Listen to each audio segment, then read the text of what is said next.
মধ্যপ্রাচ্য পরিস্থিতি দেখছি, এটি নিয়ে সবচেয়ে বেশি আলোচনা বর্তমান বিশ্বে। এর বাইরে দেশেরও বেশ কিছু ঘটনা আছে। আমরা দেখেছি যে ওসমান হাদির হত্যাকারীদেরকে ভারতে গ্রেফতার করা হয়েছে, তাদেরকে দেশে ফিরিয়ে আনার ব্যাপারে একটি প্রক্রিয়া চলছে। তারপরে আমরা নেপালের একটি নতুন সরকার দেখতে যাচ্ছি। এই সব বিষয় নিয়ে আছে। আমি শুরুতেই মধ্যপ্রাচ্যের দিকে একটি দৃষ্টি দিতে চাই। যুক্তরাষ্ট্রের প্রেসিডেন্ট ডোনাল্ড ট্রাম্প একটি কথা বলেছেন, আজকেই দেখলাম ফক্স নিউজকে একটা ইন্টারভিউ দিয়েছেন, বলেছেন যে যুদ্ধ শেষের বিষয়ে তার যে সিদ্ধান্ত সেটি আসলে যৌথভাবে হবে, নেতানিয়াহুর সঙ্গে আলোচনার পরেই এই সিদ্ধান্ত হবে। আরেকটি আপনার সঙ্গে কথা বলছিলাম যে এই যুদ্ধে কি পরমাণু অস্ত্র ব্যবহার করা হবে কি হবে না, সেই বিষয়ে আপনি একটু কথা বলছিলেন। আপনার কি মনে হয় পরমাণু যুদ্ধ কি লেগেই যাবে? আসলে পরমাণু যুদ্ধ লেগে যাওয়ার সম্ভাবনা আছে। প্রথমেই আমি শরীফুজ্জামান শরীফ এবং আপনাদের সবাইকে ধন্যবাদ দিতে চাই, দর্শক শ্রোতাকে ধন্যবাদ দিতে চাই। আশা করি সবাই ভালো আছেন। কারণ ইরান যুদ্ধের কারণে সবারই সমস্যা হচ্ছে, তেলের ঘাটতি দেখা দিচ্ছে। তো তারপরেও আমি বলবো যে ঝুঁকিটা বেড়ে যাচ্ছে, দিনের পর দিন ঝুঁকিটা, পারমাণবিক যুদ্ধের ঝুঁকি বেড়ে যাচ্ছে। কারণ আপনি যদি যুক্তরাষ্ট্রের ইন্টেলিজেন্স কমিউনিটি অর্থাৎ গোয়েন্দা সংস্থাকে দেখেন, তাহলে গোয়েন্দা সংস্থাদের যেটা তথ্য সেটা অনুযায়ী ইরানের 10টি অ্যাটমিক বোম বানানোর মতো এনরিচ ইউরেনিয়াম আছে, এবং তারা যে এখনও বানায় নাই, কিন্তু তারা এক সপ্তাহ বা কয়েক সপ্তাহের মধ্যে এই যুদ্ধাস্ত্র বানাতে পারবে। যেহেতু এনরিচ ইউরেনিয়াম দিয়ে এই অস্ত্রটা বানানো হবে, এই অস্ত্রের জন্য কিন্তু কোনো টেস্টিংও করতে হবে না। এখনকার প্রযুক্তিতে এখন এই অবস্থায় এটা চলে এসছে। অন্যদিকে আমরা জানি যে যদি দেখা যাচ্ছে যে আজকে আমরা 10 দিন যুদ্ধ চলছে, যুদ্ধ তো ছোট হয়নি, বরং বেড়ে চলছে। আমরা দেখতে পাচ্ছি যে ইরান ডিফাই করে যাচ্ছে, ইরান যুদ্ধ চালিয়ে যাচ্ছে, এবং ইরান বলছে যে কোনো মতেই তারা সারেন্ডার করবে না। মধ্যপ্রাচ্য জুড়ে ছড়িয়ে পড়েছে। তারা এই গতকালকে তো মোজতাবা খামেনিকে নতুন করা হলো, যেটা কিন্তু এটাও কিন্তু আরেকটা ডিফায়েন্স, কারণ he is a hard liner এবং ওনারা হার্ড লাইন নিবে। আপনি জানেন যে প্রথমে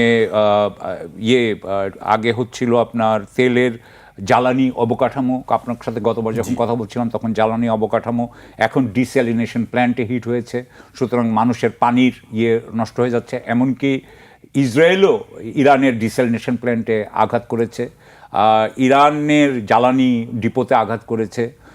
এমনকি আবার ইরান আবার তাদের যুক্তরাষ্ট্রের সমস্ত বড় বড় যে আপনার ইয়েগুলো আছে, রেডারগুলো আছে, সেগুলোতে আক্রমণ করেছে। সুতরাং যুদ্ধ বাড়ছে এবং যুদ্ধ কমার কোনো সম্ভাবনা দেখা যাচ্ছে না। এই অবস্থায় যুক্তরাষ্ট্র মনে করছে যে তারা স্থলসেনা পাঠাবে কিনা। হ্যাঁ, স্থলসেনা হয়তো কিছু পাঠিয়েছেও ইতিমধ্যে, যে স্পেশাল ফোর্সেস থাকে তারা বোধহয় কাজ করছে ভিতরে ইরানের বিরুদ্ধে। সুতরাং সেই অবস্থায় যদি ইরান সেনা কি আপনি বলছেন কি ইরানে পাঠিয়েছে না? ইরানে পাঠিয়েছে, ইরানে কাজ করছে না, যুক্তরাষ্ট্রের 100, 150 বা 200 এরকম আর কি ছোট ছোট বাহিনী আমি মনে করি ইতিমধ্যেই ইরানে আছে। এবং কোথায় জানি দেখা যাচ্ছিল যে ইরানের কোনো একজন নেতা উনি কিন্তু স্বীকার করেছেন যে কিছু আমেরিকান সোলজারকে তারা আপনার ধরতে পেরেছে, তারা ধরেছে, ধৃত হয়েছে। স্পাই হিসেবে আছে না? তারা আছে আপনার স্পেশাল ফোর্সেস বলে, যে ওই যে আপনার নেমে প্যারাট্রুপারের মতো তাদেরকে কোথাও নামানো হয়েছে, সেখান থেকে নামিয়ে তারা কোনো একটা জায়গা দখল করে কিছু একটা ইনফরমেশন নিয়ে আবার ওখান থেকে পালিয়ে যাওয়ার চেষ্টা করবে হয়তো বা। তো আমরা এইটা নিয়ে খুব একটা বেশি জানতে পারিনি, কিন্তু কিছু ছোট ছোট ওই যে স্পেশাল ফোর্সেস এখন অলরেডি ইরানে আছে বলে ইরানের আপনার নেতৃত্ব জানিয়েছে। সুতরাং এরপরে ওর যে কুর্দদেরকে বলা হচ্ছে, 82nd এয়ারবোর্ন ডিভিশনকে বলা হচ্ছে। কিন্তু আসলে ইরানকে যদি আপনার কবজায় আনতে হয়, ইরানকে যদি আসলে থিওক্রেসিকে, ইরানের শাসন ব্যবস্থাকে যদি পাল্টে ফেলতে হয়, তাহলে ওই বিশেষজ্ঞদের মতে 4 থেকে 5 লাখ সৈন্য দরকার। 4 থেকে 5 লাখ সৈন্য সেখানে দিলেও হবে না, সরি, এটা আমি ভুল বলেছি, 4 লাখ 5 লাখ দিয়ে সৈন্য দিলেও এটা হবে না, এটা শেষ হবে না। কারণ আপনার মনে আছে যে ইরাকেও কিন্তু 4 লক্ষ সোলজার ছিল সেটা, এবং সেই সোলজার পরে আলটিমেটলি কিন্তু তাদেরকে ফেরত আসতে হয়েছে ব্যর্থ হয়ে। সুতরাং যদি সৈন্য দিয়েও না হয়, আপনার স্থলসেনা দিয়ে, আপনি উপরে বোমা বিস্ফোরণ হচ্ছে না, তো তাহলে আপনি আর কি করবেন? সেই অবস্থায় বলা হচ্ছে যে ইরান, বিবি নেতানিয়াহু, যেহেতু সে এখন ট্রাম্পের অনেকটা বসের মতো, ট্রাম্প তার কথা অনুযায়ী চলে, আপনি যেভাবে শুরু করেছেন, সুতরাং সে হয়তো বা একটা নিউক্লিয়ার করে ট্যাকটিক্যাল নিউক্লিয়ার ওয়েপন একটা কেন আরো 2টা 3টা দিয়ে সে হয়তো ইরানকে আঘাত করার চেষ্টা করবে, যাতে ইরানের এই প্রতিরোধ ক্ষমতাটা, সক্ষমতাটা ধ্বংস হয়ে যায়। কিন্তু যেটা আমেরিকানরা বলছে যে ইরানকে যদি করা হয় তাহলে ইরান উল্টো আঘাত করবে। আপনি তো জানেন যে ইরানের আপনি বলছেন পেন্টাগনের সোর্স, ইনি পেন্টাগনের সোর্স না, ইনি একজন আপনার দর্শক শ্রোতারা তার নাম নিতে পারেন। এনার নাম হচ্ছে টেড পস্টল, POSTOL। টেড পস্টল হচ্ছেন professor of missile technology, missiles and technology of MIT। এখন ম্যাসাচুসেটস ইনস্টিটিউট অফ টেকনোলজি কিন্তু পেন্টাগনের সাথে খুবই আপনার নিবিড়ভাবে কাজ করে। সো MIT-তেই মানে পেন্টাগনের অনেক আপনার যে প্রযুক্তি ওই ইয়েতে আপনার MIT-তে এটা ডেভেলপ করা হয়। সেই হিসাবে আমি বলছি যে MIT-র একজন প্রফেসর যিনি অত্যন্ত বিখ্যাত, এই ধরনের মানুষের কথা তো আমরা হালকাভাবে ফেলতে পারি না। তিনি এই আভাসটা আজকে সকালে দিয়েছেন, পরমাণু অস্ত্র ব্যবহার করা হতে পারে, হওয়ার সম্ভাবনা খুবই, মানে এটা ওই দিকেই আমরা যাচ্ছি। আমি আপনাকে প্রেক্ষাপটটা দেখালাম যে কেন, কোন দিকে আমরা যেতে পারি। মানে এটা কি না পেরে ওঠার কারণে, কারণ ইরানকে যদি আপনার ধ্বংস করতে হয় বা ইরানের যদি শাসন ব্যবস্থাকে ধ্বংস করতে হয় এবং আপনি যদি কোনোভাবে করতে না পারেন, তাহলে বিবি নেতানিয়াহু, এবং বিবি নেতানিয়াহুর এখন যেহেতু তাকে ঠেকানোর কেউ নাই, এইটা তো আপনার যেহেতু ঠেকানো, সেই অবস্থায় এরকম হতে পারে বলে। এবং আপনি একটা জিনিস মনে রাখতে হবে, এখানে আরও একটা কথা বলার দরকার আছে। সেটা হচ্ছে যে এটা খুব একটা আয়রনিক ব্যাপার, এটা একটা খুব ব্যাপার যে আমরা বলছি যে ইরানের শাসন ব্যবস্থা হচ্ছে ইসলামিক, আমরা বলছি এটা ইসলামিক রিপাবলিক, কিন্তু আসলে সবচেয়ে বেশি ধর্মীয় আপনার উগ্রতা দেখাচ্ছে কিন্তু হচ্ছে ট্রাম্প অ্যাডমিনিস্ট্রেশন এবং হচ্ছে বিবি নেতানিয়াহুর অ্যাডমিনিস্ট্রেশন। তারা দুইজনই এটাকে একটা হোলি ওয়ার হিসাবে দেখতেছে। বিবি নেতানিয়াহু দেখতেছে এবং ট্রাম্পের ওই যে আপনার যারা ইভেঞ্জেলিক্যাল তারাও দেখছে, এবং তারা মনে করছে যে এই যুদ্ধে এখন আর্মাগেডনের দিকে আমরা যাচ্ছি। শেষ আপনার যখন যুদ্ধ হয় এবং সেই সময় মাহাদি আসে, এবং সেই জন্য তারা মনে করছে যে এই অবস্থায় যাবে। সুতরাং আপনি যদি মনে করেন ওই রকম হোলি ওয়ার বা ধর্মীয় যুদ্ধ যেতে যাচ্ছেন, যেগুলো ট্রাম্পের জেনারেলরা বা অফিসাররা আমেরিকার সৈন্যদেরকে এখন বলছে, এটা যদি করেন তাহলে তো নিউক্লিয়ার আপনার এই পারমাণবিক যে যুদ্ধটা, এটা তো একদম এটার সাথে খাপ খেয়ে যাচ্ছে। এটা একটা আর্মাগেডনের দিকে আমরা যাচ্ছি। যদি আমরা পারমাণবিক যুদ্ধ না করি তাহলে তো এটা আর্মাগেডন হবে না।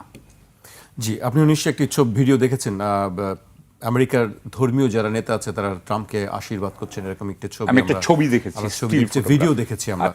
আপনার কাছে আমি আবারও আসবো, আমি পর্যায়ে শরীফুজ্জামান শরীফের কাছে আসতে চাই।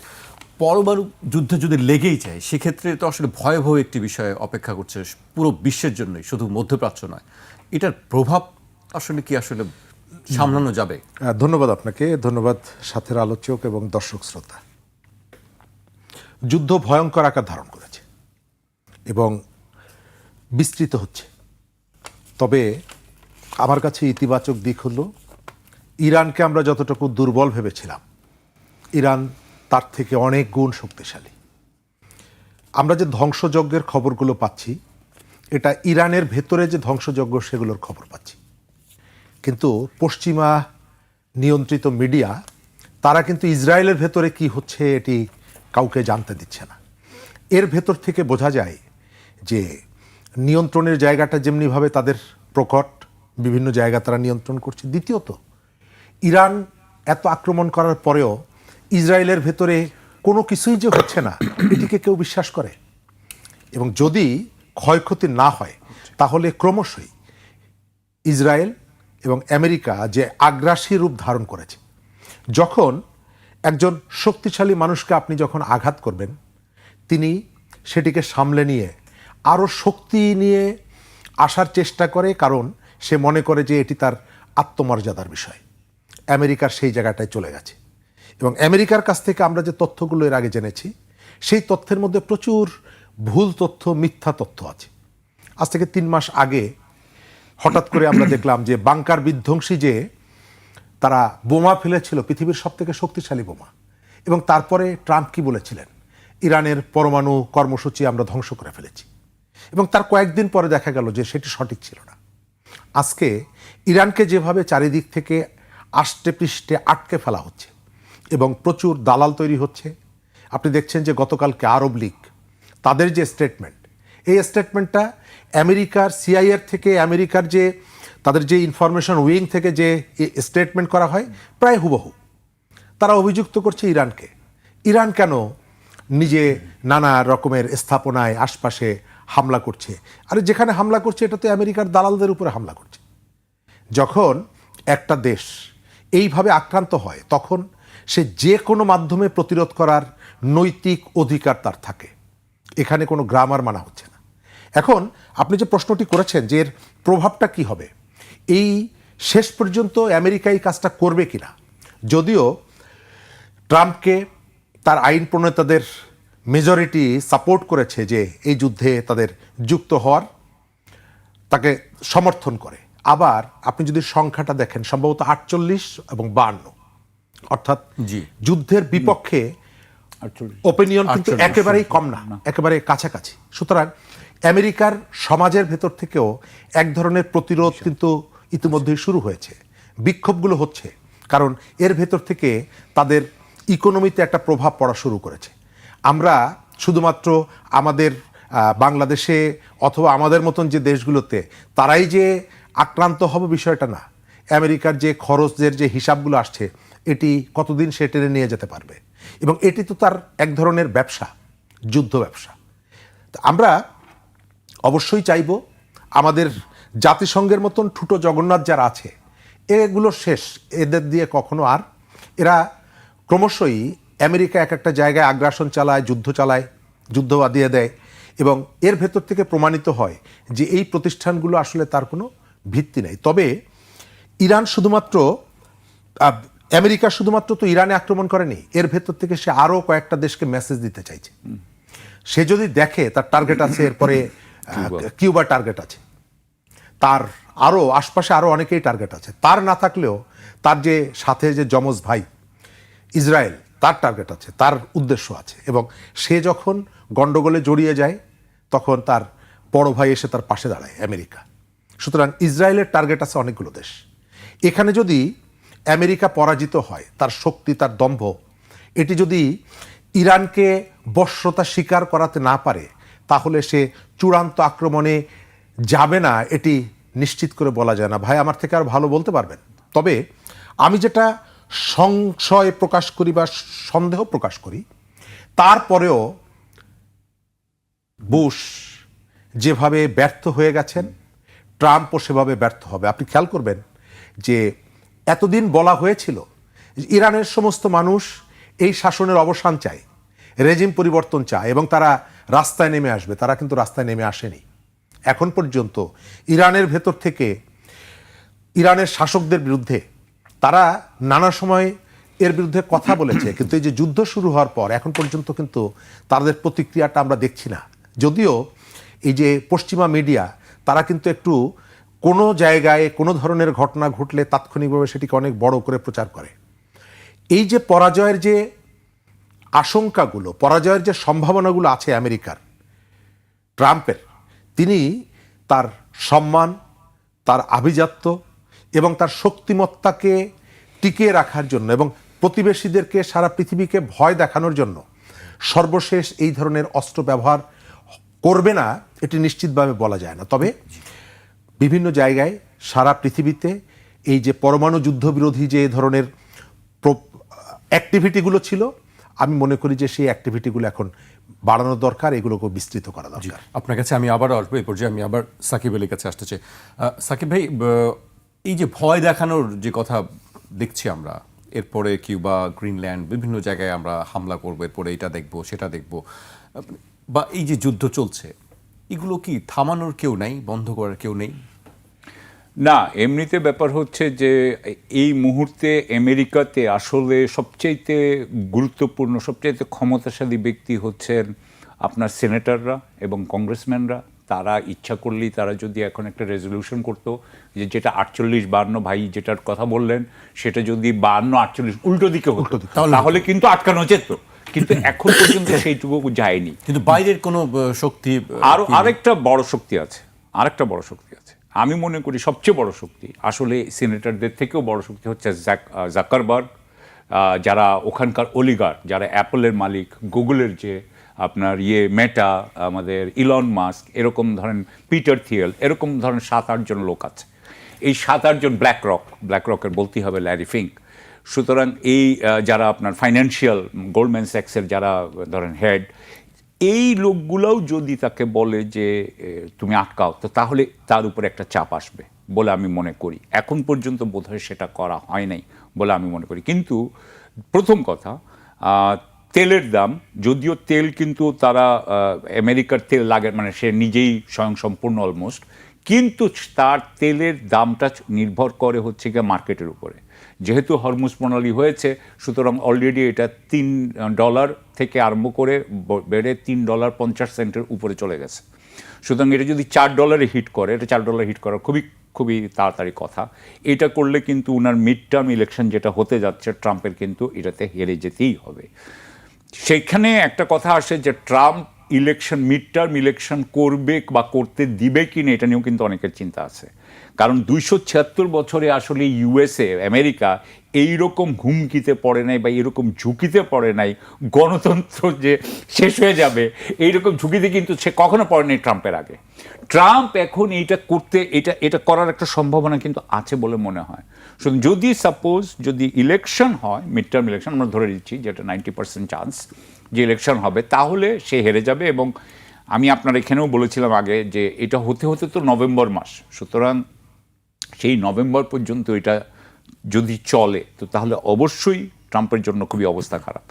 কিন্তু ট্রাম্পকে আরেকটা জিনিস আগে বলছিল যে হয়তোবা না, সবাই যেটা বলছে যে বিবি নেতানিয়াহু বারবার ট্রাম্পকে এসে বলেছে যে দেখো 1979 সালে যখন ইসলামিক রিপাবলিক হয়, তারপরে এতগুলো প্রেসিডেন্ট এসেছে, কেউ ইরানকে কিন্তু নিউট্রালাইজ করতে পারে নাই, কেউই কিন্তু তাদেরকে কবজা করতে পারে নাই। তুমি আছো, তুমি করতে পারবে, এবং তুমি এবং আমরা করার পরে আমাদের দুই দেশের ইতিহাসে সারা জীবনের জন্য আমরা থাকবো শ্রেষ্ঠ প্রেসিডেন্ট অথবা প্রাইম মিনিস্টার। এই যে তার যে একটা বড় নার্সিসিস্টিক টেন্ডেন্সি থাকে, তো নার্সিসিস্টিক টেন্ডেন্সির জন্য দুজনেরই খুবই আছে। সেখান থেকে তারা হয়তো ওই ইতিহাসে বিগ ম্যান হওয়ার জন্য, গ্রেট ম্যান হওয়ার জন্য তারা এটা চালিয়েই যাচ্ছে। সো আমি এখনও বলবো, আমি লাস্ট আপনাকে তবুও আমি আসার আগে, আপনার এখানে আসার আগে দেখছিলাম যে ওই আপনার সিএনএনে তার যে ওই যে দেখাচ্ছিল আপনার প্লেনে ডোনাল্ড ট্রাম্পকে জিজ্ঞাসা করা হয়েছে যে আনকন্ডিশনাল সারেন্ডার বলতে তুমি কি বুঝো, যে সে যে শর্ত দিচ্ছিল, সেখানে তার সাথে পিটার হেগসেথ এবং উইটকফ তারা দুজন দাঁড়িয়েছিল। কিন্তু আমার কাছে মনে হলো যে ট্রাম্প কিন্তু একটু নরম হয়ে আসছে। ট্রাম্পের কিন্তু একটু আগে যেরকম ভাবে গাম্ভ কথা বলতো, এখন কিন্তু আর ঠিক সেরকম বাস্তব অবস্থা বোধহয় নেই না। এবং মুজতবা খামেনি সম্পর্কে আগে সে বলেছিল যে হি ইজ লাইট ওয়েট, সে কিচ্ছু করতে পারবে না, মানে অনেক খারাপ ভাষা ব্যবহার করেছিল। এইবার যখন তাকে বললো যে এখন তুমি কি বলতে চাও, তখন বললো যে দেখা যাক কি হয়। খুব অসন্তুষ্ট, খুশি হয়নি, যে খুশি তো হয়নি, কারণ এটা যদি আরেকটা বিষয়, সেটা অন্যদিকে যাব, সেটা খুশি হয়নি। কিন্তু আমি যেটা বলতে চাচ্ছি যে ডোনাল্ড ট্রাম্প আমার মনে হয় বুঝতে পারছে, কারণ আপনাকে এটাও মনে রাখতে হবে যে এই যুদ্ধ শুরু হওয়ার আগে তাদের যে chairman of the joint chiefs of staff, অর্থাৎ জেনারেল মাইকেল কেইন, বোধহয় ওনার নাম কেইন, উনি কিন্তু একটা রিপোর্ট দিয়েছিলেন যেখানে উনি বলেছিলেন যে ইরানে কিন্তু করা সম্ভব না, আপনার যুদ্ধ জেতা সম্ভব না। এমনকি ওই কয়েকদিন আগে, গতকালকে বা গত পরশু দিন, একটা ওদের এনআইসি বলে, ন্যাশনাল ইন্টেলিজেন্স সেন্টার, সেটার 18টা কাউন্সিল, সে 18টা ইন্টেলিজেন্স এজেন্সির যেটা আর কি, তো ন্যাশনাল ইন্টেলিজেন্স কাউন্সিল বলেছে যে যুদ্ধ করলেও আমরা কিন্তু দেখে ফেলতে পারবো না আপনার সরকারকে, কারণ সরকারের বিরুদ্ধে অপোজিশন ইজ ভেরি দুর্বল, খুবই দুর্বল আছে। এইটা জানার পরেও কিন্তু ট্রাম্প কিন্তু যুদ্ধে গেছিল। এতক্ষণ হয়তো ট্রাম্প ভাবতেছে যে ওই যে আমার যে গোয়েন্দা রিপোর্ট, ওই যে আমার যে চিফ অফ স্টাফের রিপোর্ট, এগুলো তো আসলে সত্যি হচ্ছে, এগুলো তো আসলে তারা বিশেষজ্ঞ। সুতরাং এখন সে, আমার কাছে মনে হলো যে একটু তার হয়ে আসছে আপনার। এই জন্যই হয়তো তিনি বলেছেন যে এটি যৌথ সিদ্ধান্তের উপর নির্ভর করছে, নেতানিয়াহু যা বলবেন সেটির উপরেই। তিনি যদি বলেন যুদ্ধ থামাতে হবে, তাহলে হয়তো থামাবেন। এটা নেতানিয়াহুর এটা যেটা বলেছেন এটা পলিটিক্স অনুযায়ী রাজনৈতিকভাবে উনার এই কথাতে ইসরায়েল হয়তো খুশি হতে সিদ্ধান্তটা পারে। তার দিকে ঠেলে দিলেন কেন? না, বিবি নেতানিয়াহু বলা মানে হচ্ছে যে নেতানিয়াহু হচ্ছে সুপ্রিম বস, উনি হচ্ছেন সাবঅর্ডিনেট, তার মানে তো তাই হয়। এবং এইটা উনার মাগা পিপল, উনার যারা অনুসারী তাদের মধ্যে হাফ তারা এটা পছন্দ করবে না। কারণ বিশাল, আপনি যেমন উদাহরণ দিতে পারি টাকার কার্লসনের যে গ্রুপ আছে বা ফুয়েন্টেস যে গ্রুপ আছে, নিক ফুয়েন্টেস, এরা অ্যান্টি জুইশ হয়ে গেছে এখন, anti Israeli, not anti Jewish, এরা অ্যান্টি ইসরায়েলি, অ্যান্টি জায়োনিস্ট। সুতরাং ইসরায়েলের পক্ষে ট্রাম্প যেভাবে বললেন যে বিবি নেতানিয়াহু ঠিক করবে যে এটা যুদ্ধ কখন শেষ হবে, এটা একদিক দিয়ে উনার অনুসারীরা পছন্দ করবে না, আর আরেক দিক দিয়ে উনি এটাও হতে পারে যে উনি বিবি নেতানিয়াহুর উপরে সব কিছু চাপাই দিলেন, যে বিবি নেতানিয়াহু যদি এরপরে কিছু হয় তার জন্য বিবি নেতানিয়াহু দায়ী থাকবে। ট্রাম্পকে বোঝা খুব মুশকিল, এবং ট্রাম্প তো আপনি জানেন যে কোনো স্ক্রিপ্ট ফলো করে না। ট্রাম্প তার নিজস্ব একটা গ্যাম্বলারের মতো আগায় আসে, সুতরাং সে যে কোন দিকে ভাবতেছে সেটা বোঝা যাবে না। তবে আমার কাছে মনে হয়েছে আপনি যেটা বললেন ফাইনালি, আমি ওইটা দিয়ে শেষ করব, যে ট্রাম্প বুঝতে পারছে, কারণ আমি একটু বডি ল্যাঙ্গুয়েজের করি, ট্রাম্প বুঝতে পারছে যে তার এটা খুব তাড়াতাড়ি শেষ হচ্ছে না। এবং আমরা যদি তাকে আগে দেখি, এই যে যখন আপনার মনে আছে কিনা, যখন ট্যারিফ যখন সে শুল্ক আরোপ করলো, তার কিছুদিন আগেই বা কিছুদিন পরে হঠাৎ করে আপনার ওই ট্রেজারি বিল বিক্রি হচ্ছিল না। মানে স্টক মার্কেট যদি ফল করে, বড় লোকদের যদি কোনো ক্ষতি হয়, তাহলে সে কিন্তু খুব তাড়াতাড়ি কিন্তু সে সেটা তো আমরা দেখছি, সেটা হ্যাঁ, মার্কেট তো পড়ছেই এখন, মার্কেট কিন্তু পড়ছে। সুতরাং বিবি নেতানিয়াহুর কাছে সে বারবার জিজ্ঞাসা করবে মার্কেট তো পড়ে যাচ্ছে, আমি কবে থামাবো, বোধহয় তার দিকে ঠেলে দিতে চাইছেন। আপনার কাছে আবারও আসবো, এবার আমি একটু অন্যদিকে দৃষ্টি দিতে চাই। শরীফ ভাই, আপনার কাছে আসতে চাই। ওসমান হাদির যে হত্যাকারীরা তারা ধরা পড়েছে, আমরা দেখলাম যে দেখা গেল তারা ভারতেই অবস্থান করছিলেন, এবং আজকে দেখলাম যে আইজিপি নতুন যিনি বলেছেন যে তাকে দেশে আনার জন্য চেষ্টা করা হচ্ছে, এবং কূটনৈতিক চ্যানেলে সেই চেষ্টাটি চলছে। আপনার কাছে কি মনে হয়, আসলে তাকে কি দেশে আনা যাবে? ধন্যবাদ আপনাকে। এই প্রশ্নটির উত্তর দেওয়ার আগে ওসমান হাদির বিচার আমরা চাই, হত্যাকাণ্ডের বিচার চাই, এটি প্রথমে বলে রাখি।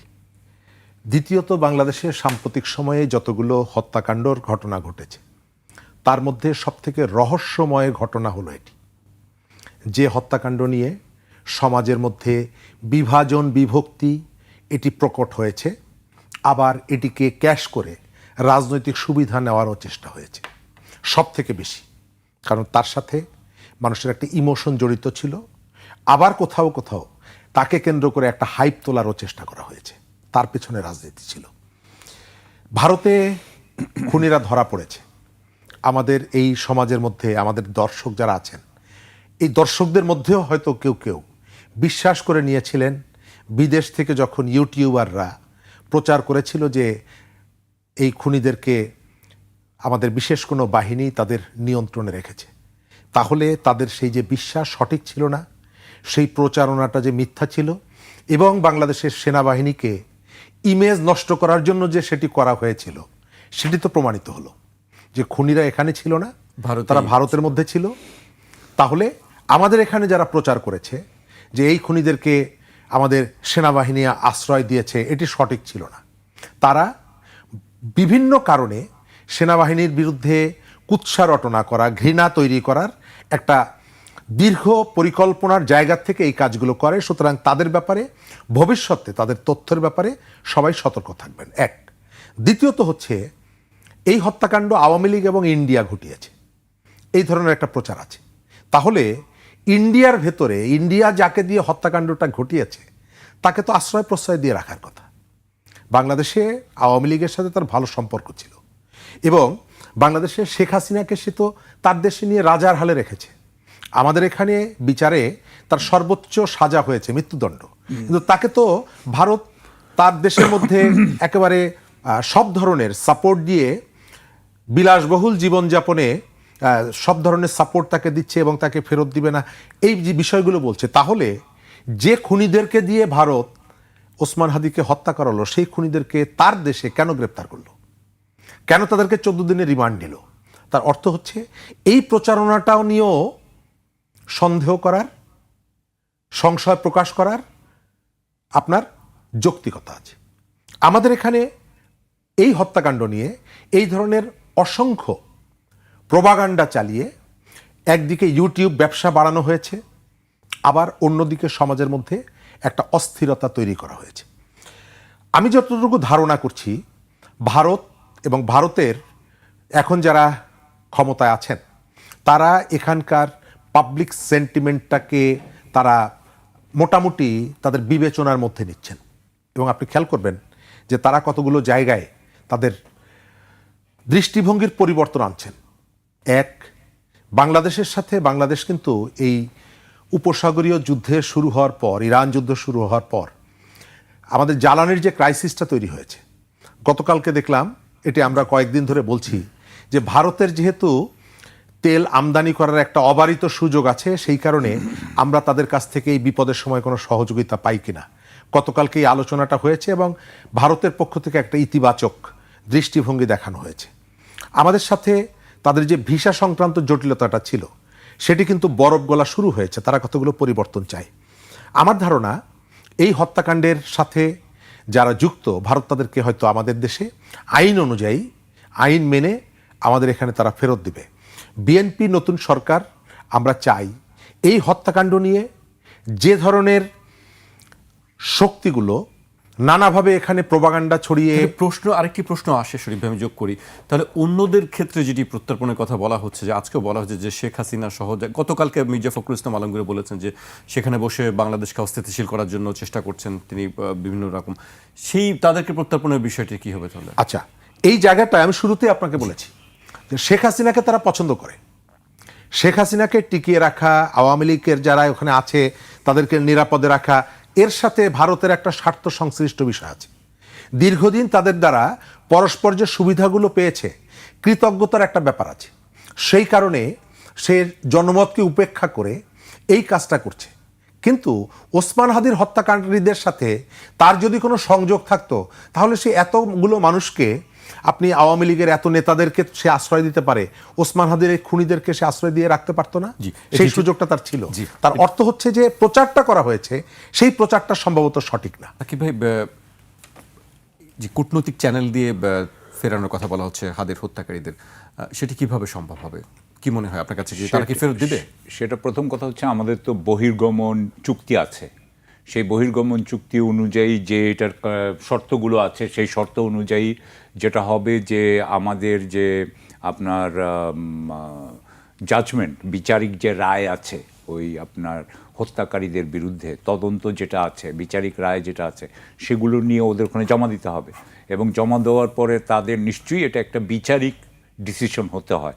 ওদের একটা আদালত একটা ডিসিশন দিবে যে হ্যাঁ, তাকে দেশে, মানে তাকে বাংলাদেশে ফেরত পাঠানো যায়। এবং তখন বাংলাদেশে ফেরত পাঠানোটা তেমন কোনোই কঠিন কাজ না, যদি ভারতীয় সরকার এই ব্যাপারে আন্তরিক হন। কি মনে হয় আপনার কাছে, তারা কি আন্তরিক হবে? না, এইটা যে শরীফ ভাই যেভাবে বললেন, আমি একটু শরীফ ভাইয়ের কথা থেকেই টানি, যে উনি যেটা বলেছেন যে শেখ হাসিনাকে তারা দিবে না।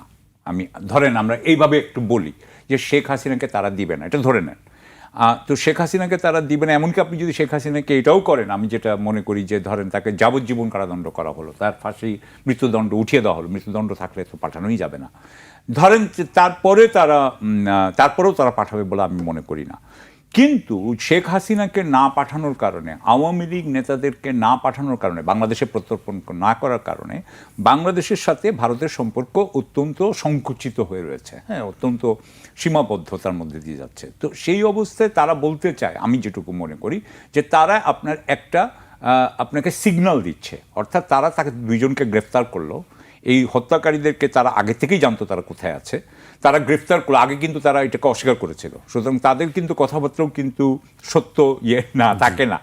এখন তারা স্বীকার করেছে, তারা গ্রেফতার করেছে, গ্রেফতার করে তারা দেখাচ্ছে যে আমরা কিন্তু তোমাদেরকে এইটা ফেরত দিতে পারি যদি তোমরা আমাদের সাথে সম্পর্ক উন্নয়ন করো। আপনি জানেন ইতিমধ্যেই বিএনপি সরকার ক্ষমতা আসার পরে সম্পর্ক উন্নয়নের জন্য কিন্তু অনেকগুলোই চেষ্টা চলছে এবং আমরা অনেকগুলো ইতিবাচক দিক চলছে। সুতরাং সেটারই আমি মনে করি, সেটারই পরম্পরায় এই আরেকটা আপনার পদক্ষেপ নেওয়া হলো। কিন্তু আমাদের মনে রাখতে হবে যে ফয়সাল এবং আলমগীর এই দুজনের প্রত্যর্পণের মাধ্যমে কিন্তু আমাদের প্রত্যর্পণ সমস্যাটার সমাধান হয়নি।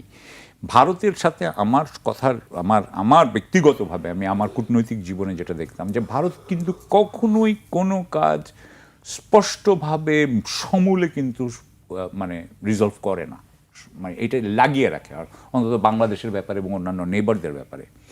সেটার হচ্ছে যে আমাদের এখানকার যতজন আপনি আমাদের এখানকার অনেক ক্রিমিনাল তারা কিন্তু থাকে হচ্ছে কি আপনার ওই পারে, ওখান থেকে তারা এখানে অনেক সময় আপনার এক্সটর্শন চাঁদাবাজির ইয়ে করছে। সুতরাং আওয়ামী লীগের নেতাদেরকে পাঠানো, ক্রিমিনালদেরকে ফেরত পাঠানো, শেখ হাসিনাকে ফেরত পাঠানো, এই সব কিছু মিলিয়ে এটা একটা মানে একসাথে দেখা উচিত ছিল, কিন্তু ভারত সেটা দেখবে বলে আমি মনে করি না। সুতরাং খালি ফয়সাল এবং আলমগীরকে পাঠিয়ে আপনাকে একটা ছোট ইয়ে করা হবে, একটা সুইটনার দেওয়া হবে, কিন্তু আমি মনে করি যে এই সমস্যার পুরোপুরি সমাধান ভারত দিবে না। এখন এটা বিএনপির মেনে নিবে কি নিবে না সেটা বিএনপির ব্যাপার। আমি মনে করি যে বিএনপির এই ব্যাপারে অনেক বেশি কঠোর হওয়া উচিত এবং আরেকটু কঠোরতার সাথে তার স্বার্থ রক্ষা করা উচিত। জি, এবার ভারতের পাশ থেকে একটু ঘুরে আসা যাক, নেপালের দিকে একটু দৃষ্টি দিতে চাই। যেটি আসলে বাংলাদেশের জেনজিরা পারেনি, যেটি তাদের পক্ষে সম্ভব হয়নি, নেপালে সেটি কিভাবে সম্ভব হলো? তারাই সরকার গঠন করতে যাচ্ছেন। প্রথম কথা হচ্ছে যে নেপালে যিনি আপনার অন্তর্বর্তীকালীন বলেন বা যে সরকার প্রধান ছিলেন, তিনি কিন্তু ছিলেন তাদের প্রধান বিচারপতি বা প্রাক্তন প্রধান বিচারপতি। প্রাক্তন প্রধান বিচারপতি বা প্রধান বিচারপতি কিন্তু একটা দেশের রাষ্ট্র বুঝে, একটা রাষ্ট্রকে বুঝে। আমরা যাকে দিয়েছিলাম, হ্যাঁ, যেটা শরীফ ভাই আরও ভালো নামে বলবেন, তা আমি উনার প্রফেসর সাহেব তো রাষ্ট্র বুঝেন না, প্রফেসর সাহেব তো সার্বভৌমত্ব বুঝেন না, প্রফেসর সাহেব তো মতাদর্শ বুঝেন না। আমি একদম এই ব্যাপারে একদম ক্লিয়ারলি কথাটা বলতে চাই। এটা কোনো খারাপভাবে বলছি না, আমি ওনাকে করছি না, কিন্তু এটা হচ্ছে বাস্তবতা।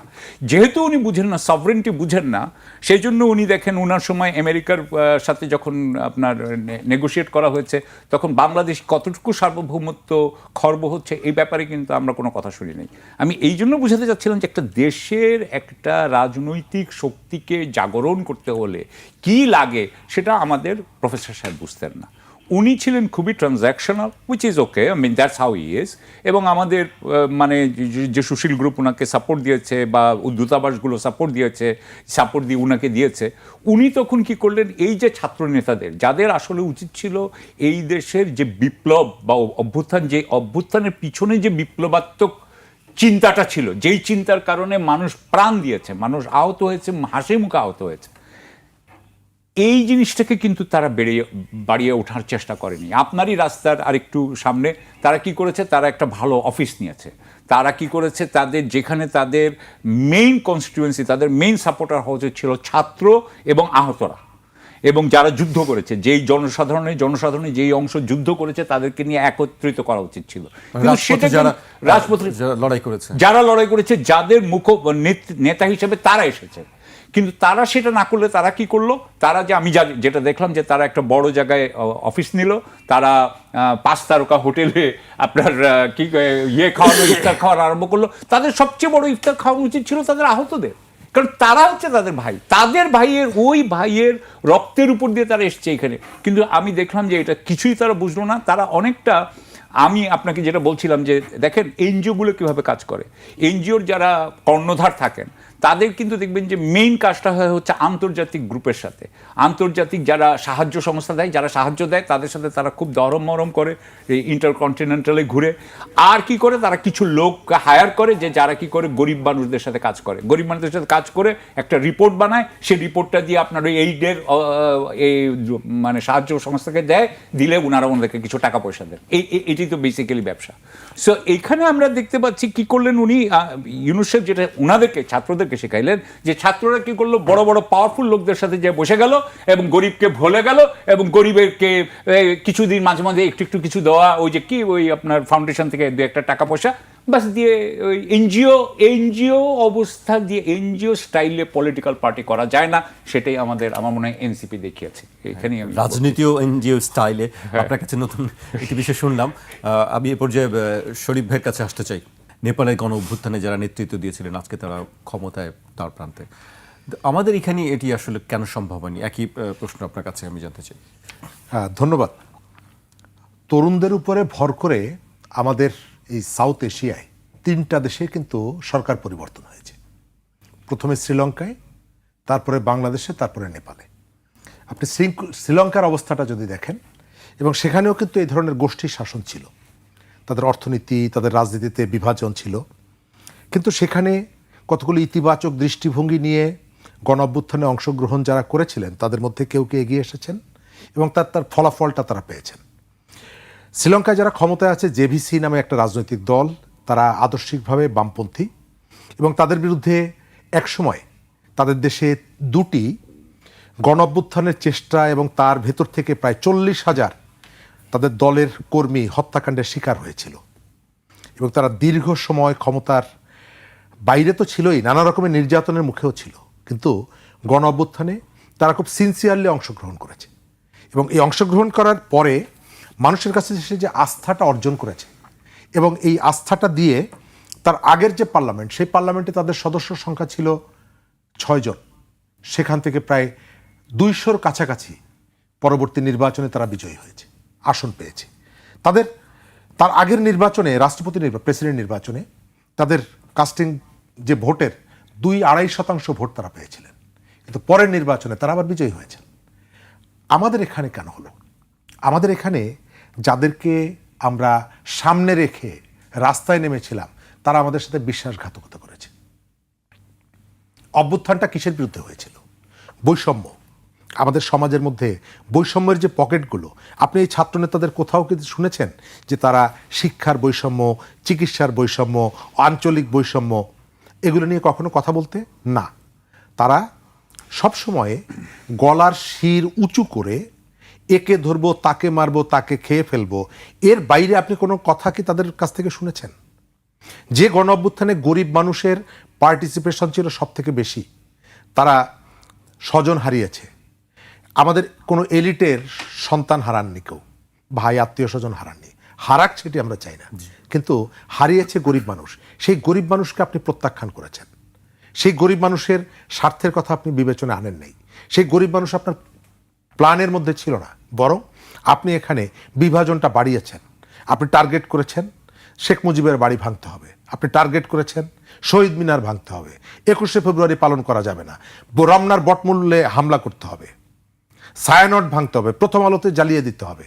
অর্থাৎ যত ধরনের হিংসাত্মক কর্মকাণ্ড, এর ভেতর থেকে আপনার প্রতি যে সহানুভূতিশীল মানুষ তারা এখান থেকে সরে গেছে এবং আপনি ক্রমশই একটা দানবীয় শক্তিতে পরিণত হয়েছেন। ঢাকা শহরের বহু মহল্লায় গণ অভ্যুত্থানের সময় যে মানুষ নেমে এসেছিল, এই ছাত্রনেতারা জাগতো, এই সমন্বয়করা জাগতো, জানালার থেকে দেখে তারপরে দরজা আটকে দেয়, কারণ এরা কোনো বাড়িতে ঢুকে মব সৃষ্টি করে চাঁদাবাজি করতে পারে, এরকমের বহু ঘটনা আছে। কিন্তু নেপালের পরিবর্তনের পরে আপনি কোনো ছাত্রনেতাকে কি এই ধরনের মব তৈরি করতে দেখেছেন? না। তাদের সেখানে একটা অন্তর্বর্তী সরকার দায়িত্ব নিয়েছে এবং তারা বলেছে যে আমাদের দেশের অবস্থা বাংলাদেশের মতো হতে দেব না, এবং তারা বাংলাদেশের মতো হতে দেয়নি।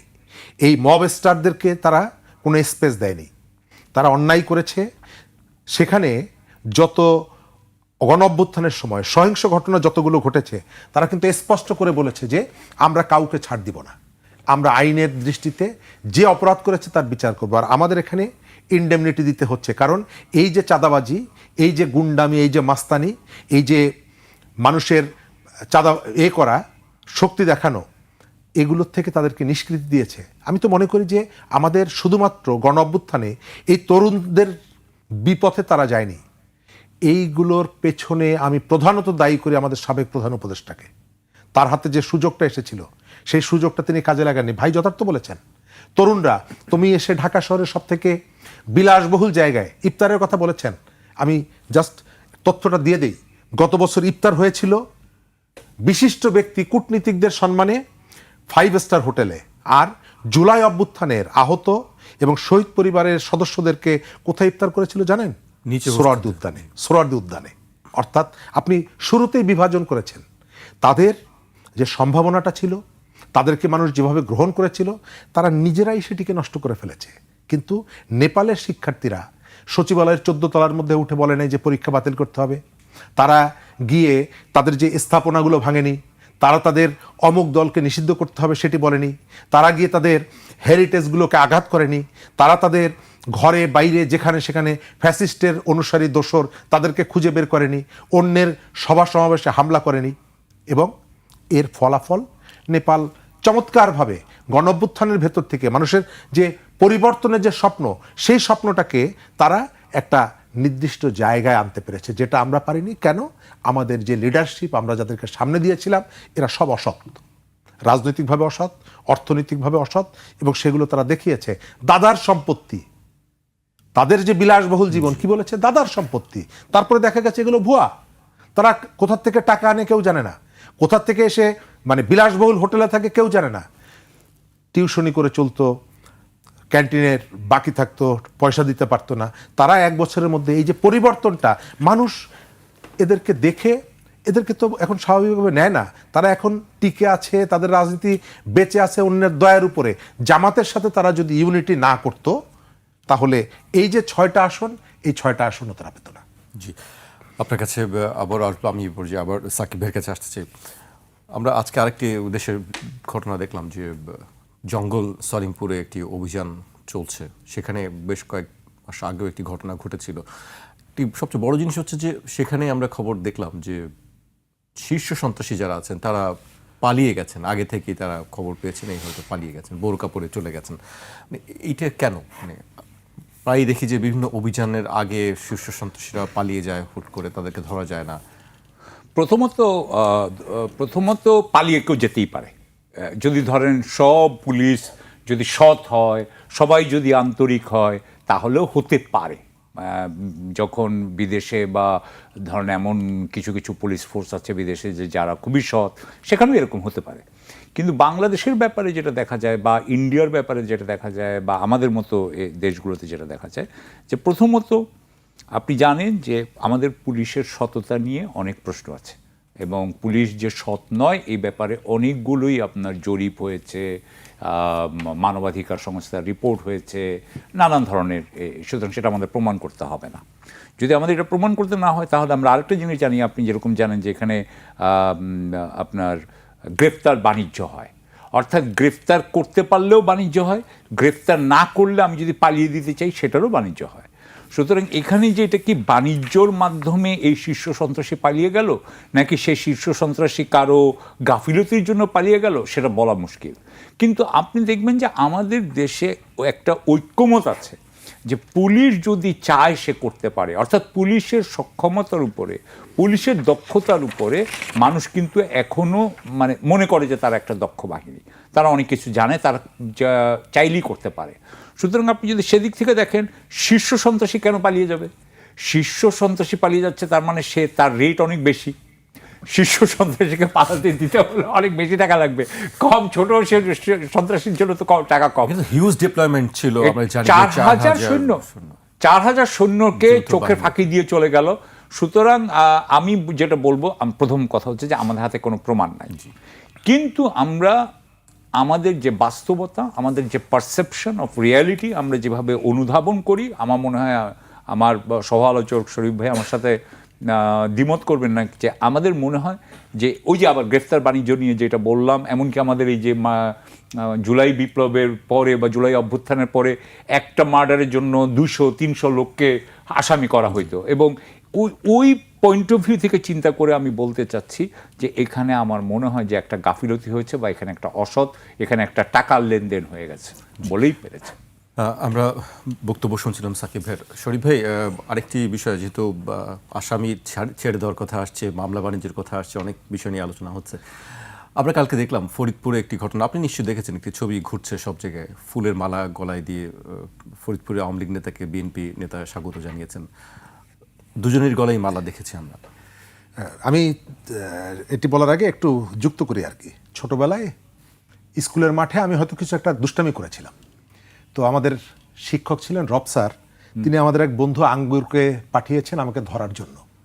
তো আমরা মাঠের আর এক প্রান্তে, আর আঙ্গুর আর স্যার এক প্রান্তে। তো আঙ্গুর আমার কাছাকাছি গিয়ে বলছে যে রবসার তোকে ধরতে পাঠাইছে, তুই দৌড় দে। তো আমিও দৌড়াচ্ছি, আঙ্গুরও দৌড়াচ্ছি আর কি। তো আমার ধারণা এই জায়গাগুলোতে এই ধরনের ঘটনাগুলোই ঘটে। তা না হলে 4,000 আইন শৃঙ্খলা বাহিনী তারা ঢোকার আগে তারা কালভার্ট ভেঙে ফেলেছে, যোগাযোগ বিচ্ছিন্ন করে দিয়েছে, তারপর থেকে বেরিয়ে চলে গেল। কিভাবে সম্ভব? পুলিশের মধ্যে এখনো এই ধরনের প্রবণতা আছে, তারা এদেরকে আশ্রয় প্রশ্রয় দেয়।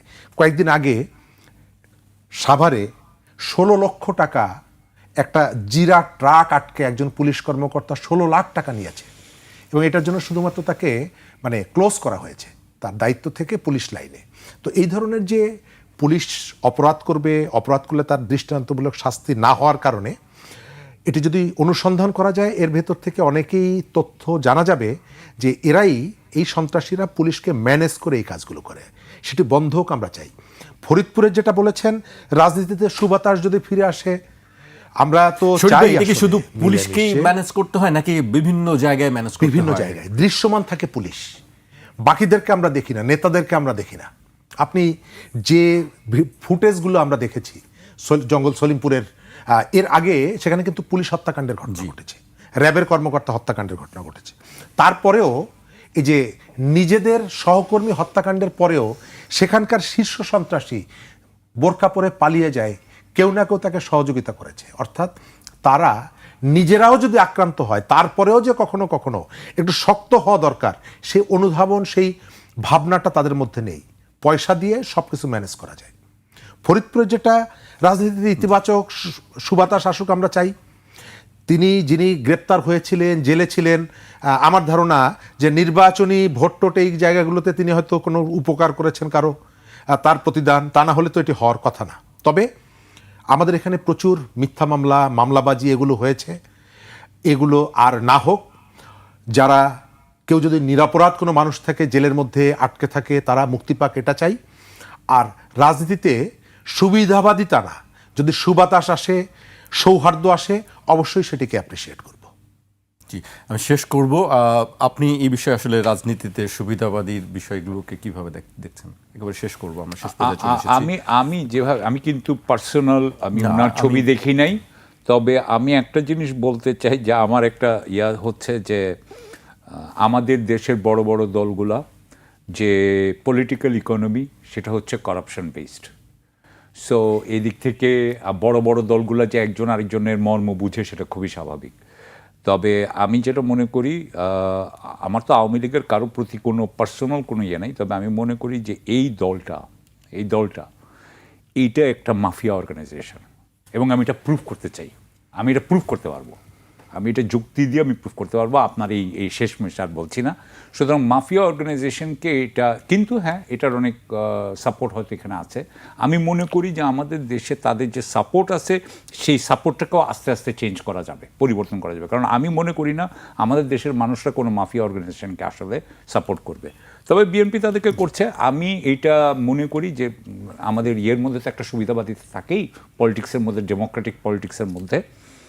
আমি চাই না যে, আমি চাইবো যে তারা সুবিধাবাদীটাকে কমাক, মতাদর্শ বাড়াক, আদর্শবাদিতা বাড়াক।